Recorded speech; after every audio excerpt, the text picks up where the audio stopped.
Café Sin Rosca presenta Otras Voces, un diálogo abierto, sin restricciones, otras voces, insumos para el debate.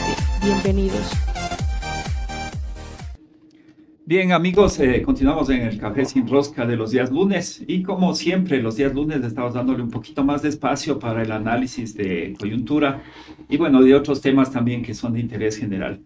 Está ya con nosotros y como siempre bienvenido, estamos con el historiador Juan Pazmiño, quien nos acompaña para dialogar un poco sobre la violencia, esta violencia en el contexto de las elecciones que están próximas, en el contexto de una campaña política y un poco, digamos, poniendo en contexto el Ecuador, de lo que tenemos uso de razón, de quienes tenemos uso de razón y quienes nos hemos preocupado de revisar la historia, creo que jamás ha tenido una época tan violenta como la que estamos viviendo en los actuales tiempos.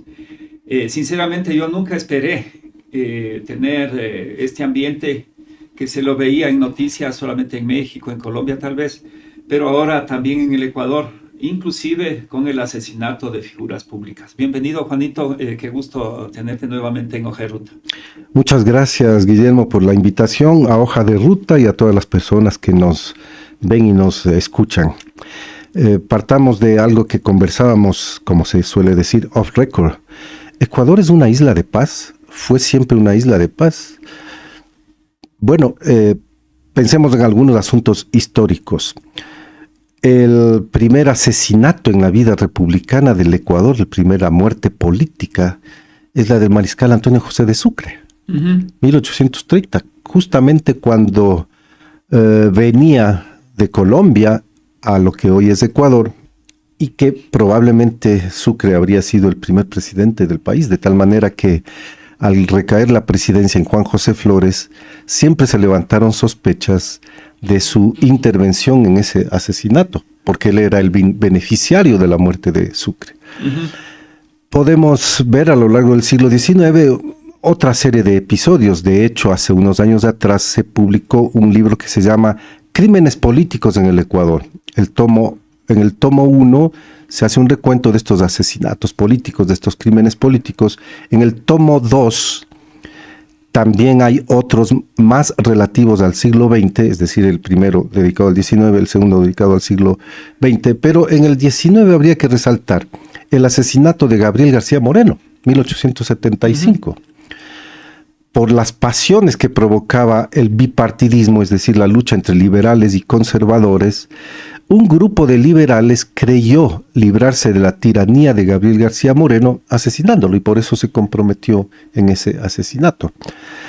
El siguiente que puede ser visto es el asesinato de Eloy Alfaro y de sus principales compañeros una vez trasladados al Panóptico aquí en Quito en enero de 1912.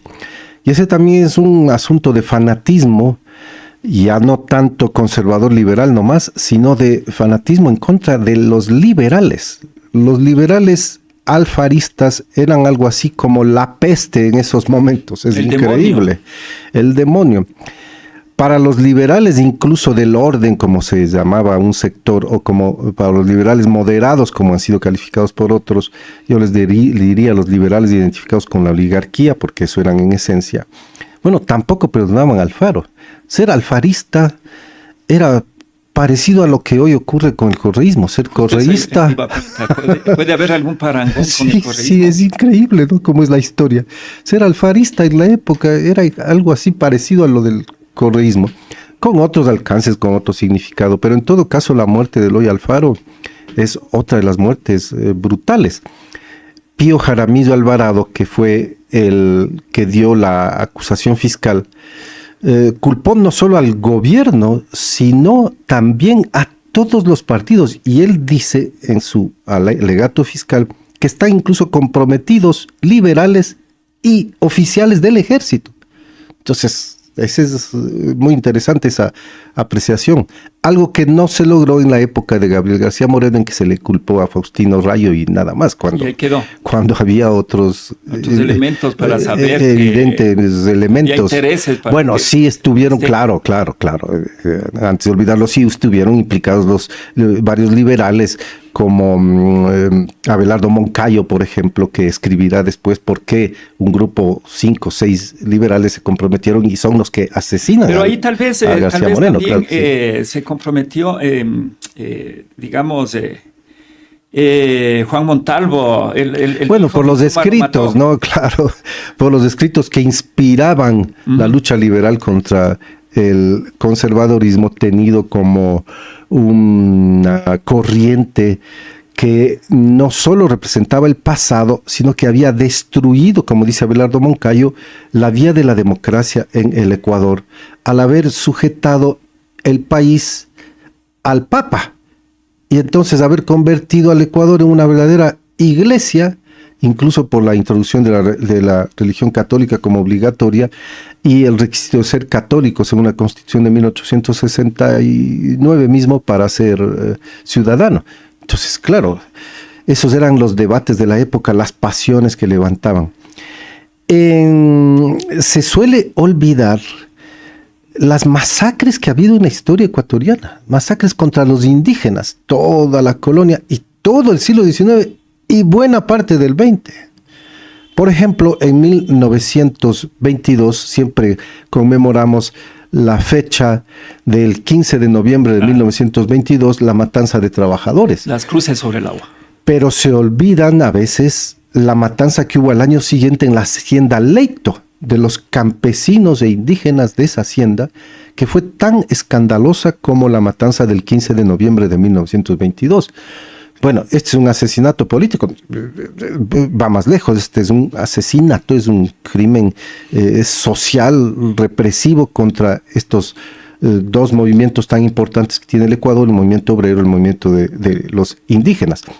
Pero siguiendo el hilo de los asesinatos políticos, bueno, podemos adentrarnos exactamente en el siglo XX y recordar que desde que se abre la democracia en 1979 en el Ecuador... Perdón, Juanito, Daquilema, ¿cuándo fue asesinado? 1870, es en la época de García Moreno. García Moreno. Sí, es en la época de García Moreno. Pero también fue un crimen político. Es un crimen, sí, de venganza, de reacción social, de crimen político al mismo tiempo, de acallar la protesta de los indígenas contra el régimen conservador mismo, etcétera. Pero decía, bueno, entrando al siglo XX, ahí podemos ver una serie de muertes, comenzando con la del propio Eloy Alfaro. Pero si vamos a la época democrática, 79 hasta acá, tenemos, por ejemplo, dos crímenes políticos evidentes. El uno, el de Abdón Calderón Muñoz, durante la época del triunvirato militar, que se logró descubrir a los implicados, pero no se avanzó más allá, porque eso ya implicaba al propio ministro de gobierno de la época. Claro. Es increíble. Jardín Cagüeñas. Sí, así estaba implicado Gustavo Jardín Cagüeñas. Y de paso el mismo triunvirato, ¿no? El Consejo Supremo de Gobierno de la época. O el otro asesinato, uno de los más sonoros, el asesinato de Jaime Hurtado González, del asambleísta Jaime Hurtado, sí me acuerdo, que también fue brutal más, digamos, y el impacto que tuvo en la sociedad ecuatoriana. Fue el estilo sicariato, ¿no? Claro. Entonces, sí ha habido crímenes políticos, he nombrado algunos. Bueno, sí ha habido en nuestra historia. Uno importante en crímenes sociales, digamos, contra la clase obrera, el Astra. Ah, bueno, ese también es obra de la dictadura, del triunvirato militar de 1976 a 1979. Así es que esa dictadura no fue como la de Guillermo Rodríguez Lara, 72 al 76, que fue, como se ha dicho, incluso periodísticamente, fue una dicta blanda, que no tenía este tipo de alcances. Pero con el triunvirato militar desde 1976, incluso se trató de acoger la guía y el espíritu de lo que había ocurrido en Chile con Pinochet y revivirlo en el Ecuador. Felizmente no lo lograron, felizmente no pasó. Y de hecho el Ecuador sí fue vinculado al famoso Plan Cóndor que venía inspirado por las dictaduras del cono sur latinoamericano de la época, la dictadura de Augusto Pinochet y la dictadura del argentino Videla, Jorge Rafael Videla. Bueno, entonces podríamos quedarnos en recontar varios de estos hechos. Juanito, voy a pedir un favor. Vamos a tener que hacer un corte y volvemos inmediatamente. Tenemos algún problemita acá que solucionar. Claro que sí.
Diverse territory that works to preserve its ancestral heritage, along with its native language, its cosmovision and traditional cuisine.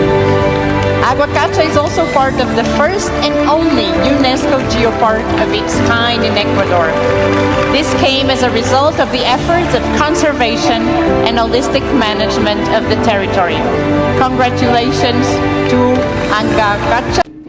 Bien, solucionados un desfase técnico que tuvimos, seguimos y continuamos conversando con Juanito. Lamentablemente nos interrumpió la tecnología un ratito. La tecnología sirve. Pero ahí estábamos conversando, estábamos hablando algo del Plan Cóndor, creo que nos quedamos ahí. El Plan Cóndor fue una especie de americanismo militar y además de ultraderecha, pero ahí a veces nació con Pinochet, Videla y pero los ahí brasileros. el americanismo siempre fue una palabra que se apropiaron el gobierno de Estados Unidos o las fuerzas políticas de Estados Unidos, porque no podemos decir que Estados Unidos es el que esté mal, porque Estados Unidos es toda la población. Claro. Pero los gobiernos son los que inciden en el mundo, no solamente en Desde Ecuador. el presidente James Monroe, ¿no?, que lanza la famosa teoría del americanismo, la doctrina del americanismo, y aquella famosa frase que también le esquematiza, que es América para los americanos, entendida como América, el continente bajo hegemonía de los Estados Unidos, porque eso es lo que pasaba.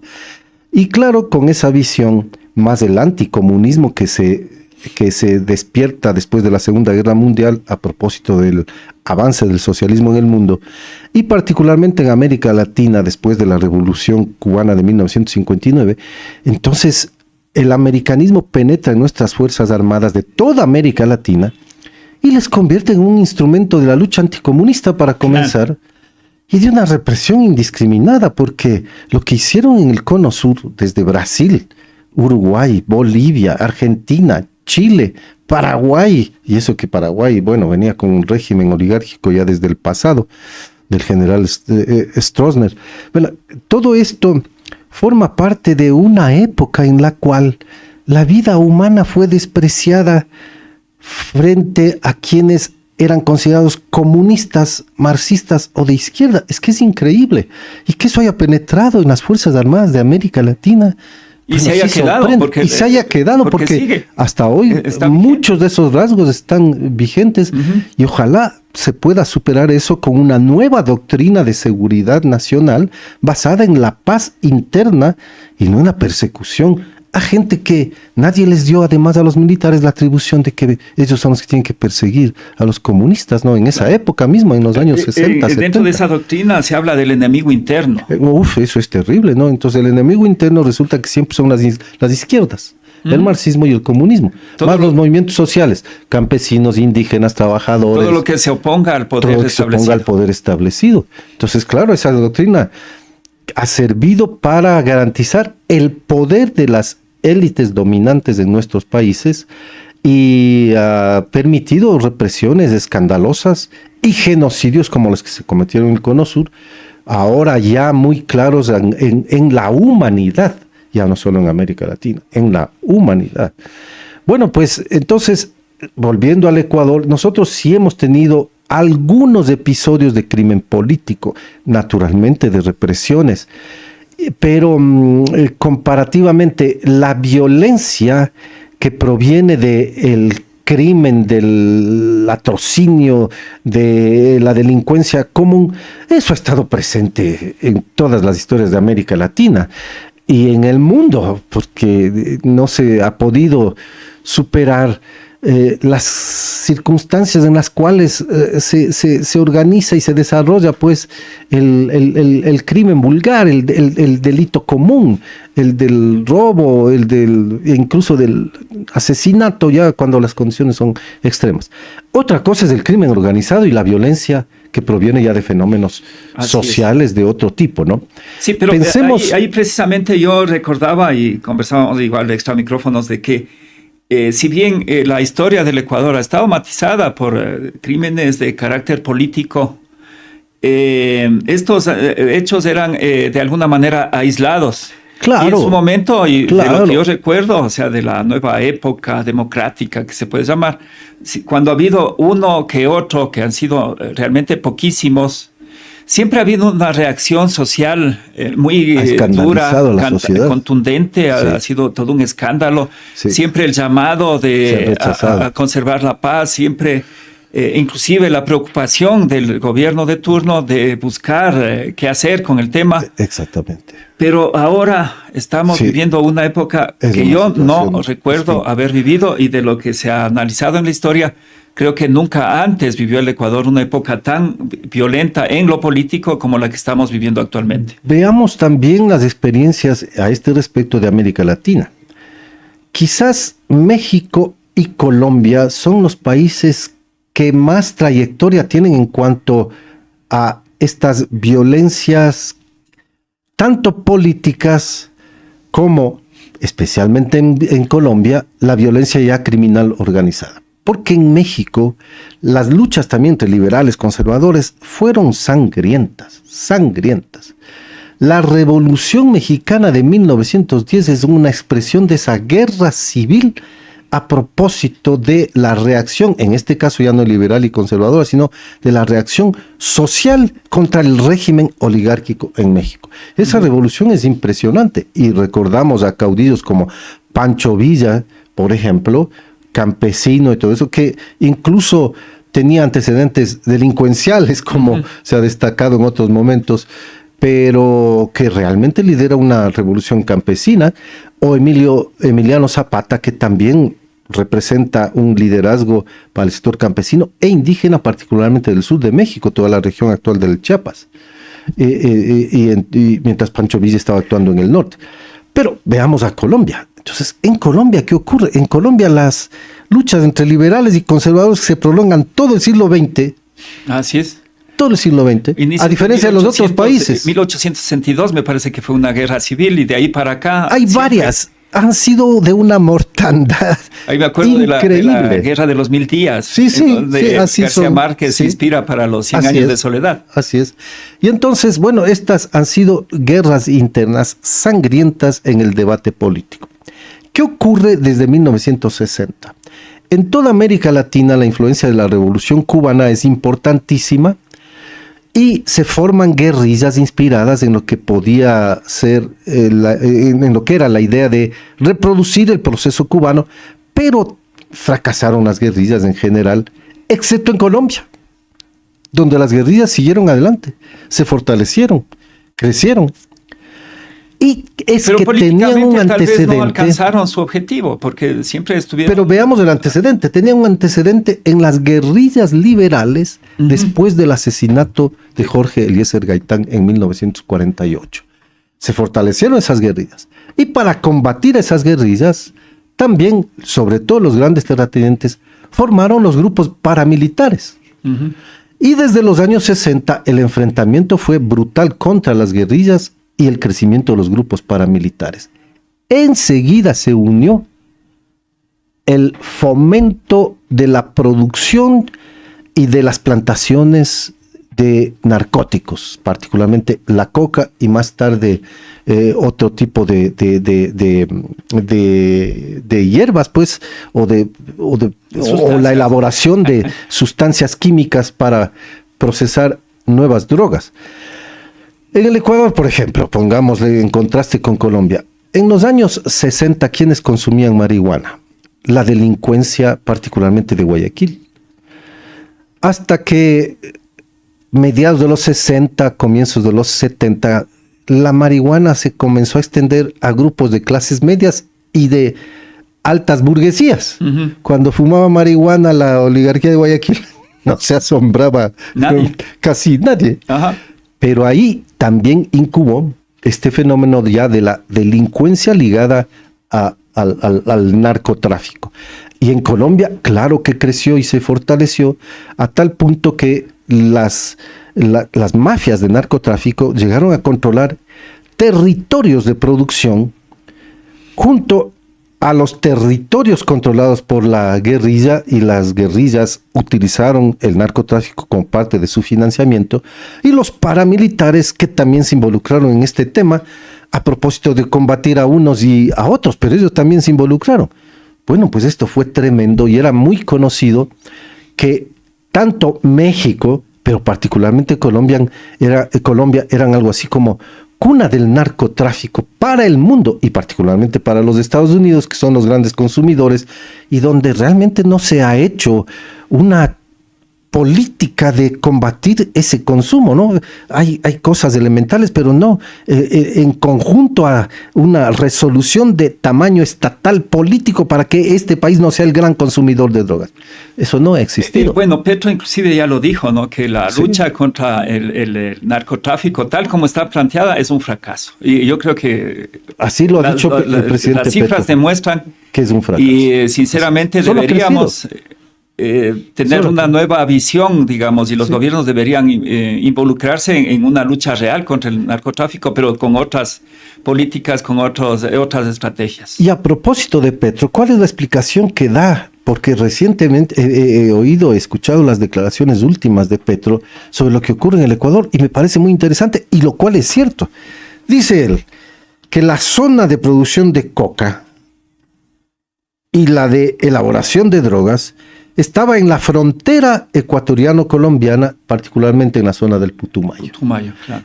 Cuando se entra en proceso de paz, las guerrillas se retiran de esas zonas, que inmediatamente son captadas por los narcotraficantes y por tanto tienen ahora vía libre para penetrar al Ecuador. Y han penetrado al Ecuador. Más facilidades. Con más facilidad. Es una explicación muy importante que no hay que descartarla. Porque esto de atribuir que dice que esto proviene del correísmo y cosas así, bueno, son disparates que realmente no merecen ni siquiera el análisis, pero que claro, pesan en la sociedad. Pero son ¿no? elementos que están vigentes. Claro, para la lucha política, claro. Pero no tienen ninguna base, ningún asidero científico. Y bueno, esta es la explicación que da Petro, lo cual es correcta, porque así ocurre. Entonces penetra el narcotráfico al Ecuador y cada vez más aumenta el control territorial, como ya ha ocurrido en la zona de Esmeraldas.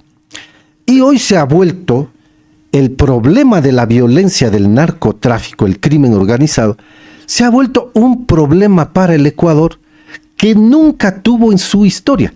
Hay varias otras causas, he destacado esta de la territorialidad, pero hoy llegamos a ser un país que en el mundo ya forma parte del noticiero de las cosas graves que están ocurriendo. Ujú. En esta semana última, a propósito del asesinato del alcalde de Manta, Intriago, bueno, si se examinan las noticias, los noticieros internacionales, y yo lo destaqué en una serie de tweets que coloqué, comenzó la BBC, que ha seguido en varios artículos la violencia en el Ecuador, esclareciéndola. Y no, pues claro, mientras en el Ecuador se puede inculpar al correísmo, en el extranjero no caen en semejantes tonteras. Claro. Porque entonces ahí sí, vayan a ver lo que dice la BBC y se ve cómo allí hay responsabilidad de la institucionalidad quebrada en el Ecuador, particularmente desde el 2017 e increíblemente en los 2 últimos años, desde el 21 para acá. Acudan a la BBC, ahí está el informativo, los artículos que están escritos y además sintetizados en los videos que pone la BBC. Una segunda, la Deutsche Welle. Es increíble cómo hace 2-3 días la Deutsche Welle da un noticiero consultando además, entre otros, a varias figuras como el militar que fuera de inteligencia Pazmiño, y también entre otros, no me acuerdo el nombre, pero es Pazmiño, oficial que es experto en seguridad. Sí, me acuerdo. Y le entrevistan también a Fernando Carrión, que como académico tiene, como él mismo ha dicho, he estudiado este fenómeno durante décadas. Me he dedicado a ello. Entonces, bueno, es una persona creíble, pues. Entonces, siguiendo a los dos, ¿qué es lo que están argumentando? Los noticieros internacionales acogen estas ideas, por eso las plantean, ¿no? Primero, se destruyó la institucionalidad de control del Ecuador. Uh-huh. Desde 2017, ¿por qué todos coinciden con 2017? ¿Por qué no dicen antes? Porque alguna cosa tiene que estar analizando. Las cifras son contundentes. Exactamente. Recientemente nos dio la información. Es un estudio que hizo... ¿cómo se llama? David Villamar. David Villamar. Es espectacular, cómo él demuestra con cifras duras. Pero él es correísta. Pero él es correísta. Pero, ¿y eso qué tiene que ver? Las cifras no pueden ser correctas. Yo me estoy poniendo en este momento como abogado del diablo. Yeah. David Villamar fue además secretario de la Revolución Ciudadana, secretario del partido. Entonces se le podría decir a David, oye, tú eres correísta y estás defendiendo el régimen. Bueno, te decía esto para contraponer la situación. Sí, porque Pazmiño de ninguna manera es correísta, él más bien tuvo problemas. Claro, pues si más bien era... el que le pasaba la información primero antes más bien Correa lo separó de la inteligencia y desde entonces ha tenido reacciones anticorreístas. Mario Pazmiño. Reacciones anticorreístas pues evidentes en sus declaraciones. Pero no tomemos a los nacionales, tomemos lo internacional. El BID, Banco Interamericano de Desarrollo, a quien no creo pues que le hayan comprado, le hayan vinculado. También es correísta. El BID da un informe en el año 2016 de cómo se ha superado es decir, cómo ha sido institucionalizado un excelente control sobre este fenómeno del narcotráfico y la delincuencia, y cómo se ha disminuido las muertes violentas. Me parece que es hasta el 6% que lo que el BID dice. Bueno, la gente puede acudir allí a este video, porque además es un video del BID en que analiza la situación de cómo en los años del correísmo disminuyó esta expresión del crimen organizado y de la violencia, que es el de las muertes por 100.000 habitantes. Drástica. 6, prácticamente 5-8 es en realidad, 6 muertos cada 100.000 habitantes. Y no al tope que hemos llegado ahora, 40 muertos por cada 100.000 habitantes. Hay una curva que es... por día es más o menos la media. La curva que pone David Villamar, y que la reprodujeron varios miembros activos del Twitter sobre todo, proviene de información oficial del Ministerio del Interior y de la Policía. Y ahí se ve cómo la curva durante la Revolución Ciudadana baja desde 16.2 por 100.000 habitantes en el año 2007 a 2016, que es 5.8%. Y desde el 2017 va creciendo a 7.8 con Moreno en el 2020, a 14.1 con Lasso en el 2021, a 26.5% con Lasso en el 2022 y en el 2023, es decir, en solo un año, del 22 al 23, la cifra supera el 30 muertos por cada 100.000 y se calcula que va a ser a 40 muertos por cada 100.000 habitantes. Esto es impactante, esto no tiene parangón, no tiene ningún antecedente histórico, esto es nuevo, y si vamos a seguir las cadenas internacionales llegado de las que hablábamos, 5.8 es bajo la media mundial, porque la media mundial es 6.2. Es increíble, ¿no? Y ahora estar superando, ¿cuántas veces? Es increíble, como 300 veces son. Sí, es increíble. Es increíble. Impresionante. Pero en todo caso, volviendo a este argumento de la situación internacional, si lo nacional no convence, si a los nacionales se les puede cuestionar, bueno, ahí están estos informativos de los que estábamos hablando, como la BBC, la Deutsche Welle. France 24 también da informaciones sobre el Ecuador y demuestra, pues plantean, porque no, para ellos no es posible ocultarles ni engañarles. Como periodistas internacionales ponen los datos y resaltan cómo en una década se disminuyó esta violencia y cómo en los últimos años, y particularmente en los 2 últimos años, crece la violencia.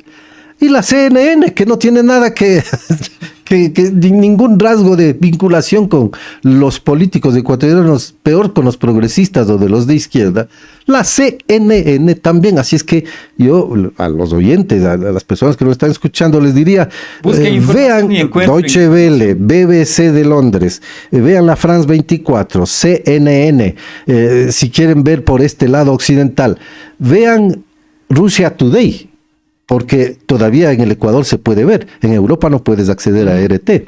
Bueno, a través de Internet podemos con Rusia. Claro, y a través del Internet. Aquí antes se podía ver en la televisión, hasta que Moreno quitó ese canal, igual que quitó el Telesur. Bueno, se puede seguir estas agencias internacionales. Pero en Italia, bueno, he tenido que contar en otras ocasiones que yo estoy residiendo en Italia. Bueno, en Italia, durante los años que he vivido allí, las noticias sobre Ecuador eran literalmente cero. Y las noticias que llegaban después, algún momento del Ecuador, eran de las muertes violentas en el Ecuador, como el tema de las cárceles.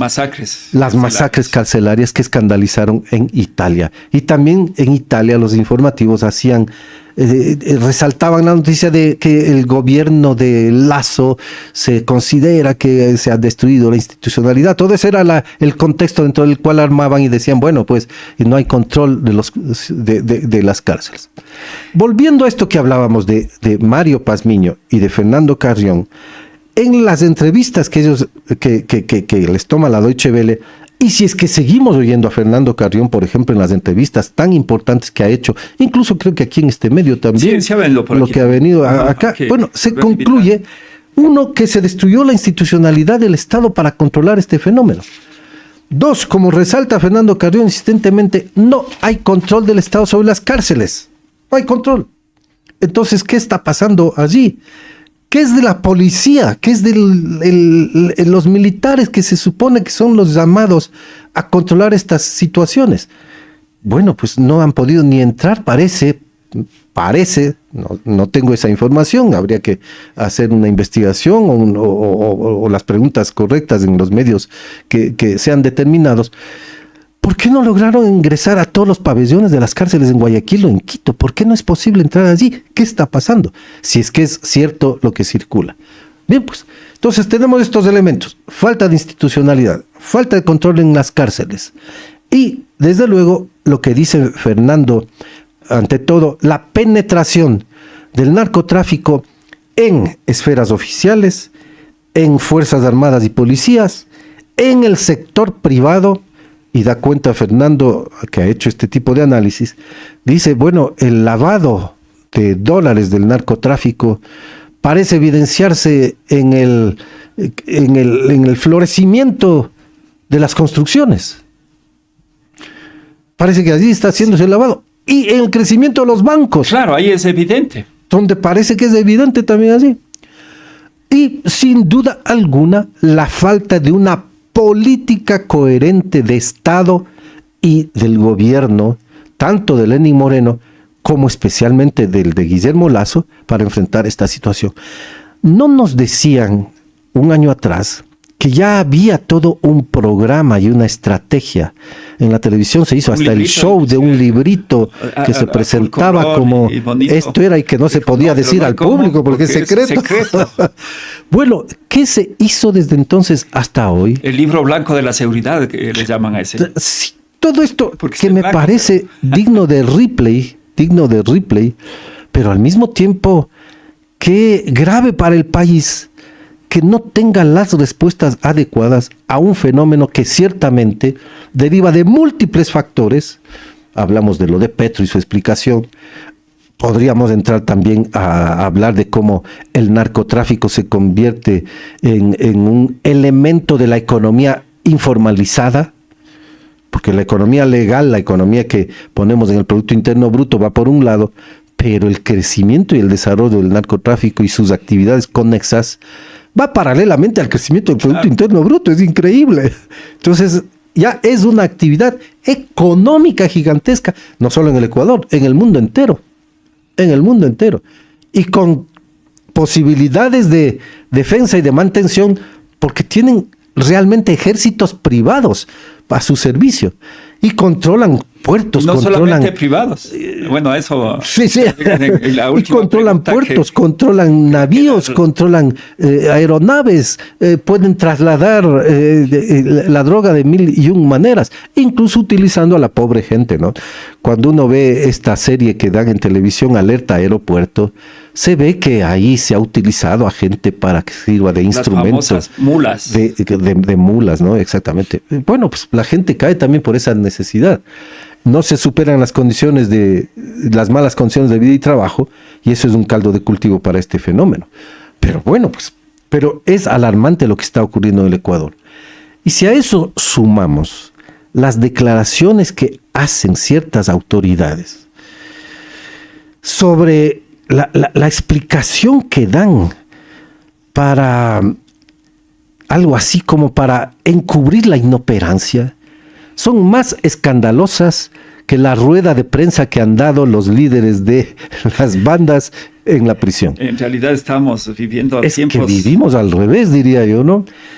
Increíbles. Que expliquen y digan, por allí una autoridad que explique y diga que esto es debido a que los ecuatorianos en su baja estima han perdido los valores. Tenemos baja estima, eso ha sido. Baja estima y han perdido valores. Bueno, y que lo diga una autoridad en esos términos. Bueno, esto por algo se burlan en el extranjero del Ecuador. Por algo se burlan. O que alguien venga y diga, es que no tenemos, es decir, explicando, ¿no? Es que sí, pues, ahí estaban unos oficiales, sí, había un oficial allí, sí, cierto es, pero esto es un asunto aislado, era un asunto individual, nadie le ha consentido. ¿Qué es esto? ¿Cómo así? Que tenían que consentirle a que esté un oficial. Y un ministro desmintiéndole al presidente y no pasa nada. Un ministro desmintiendo al presidente.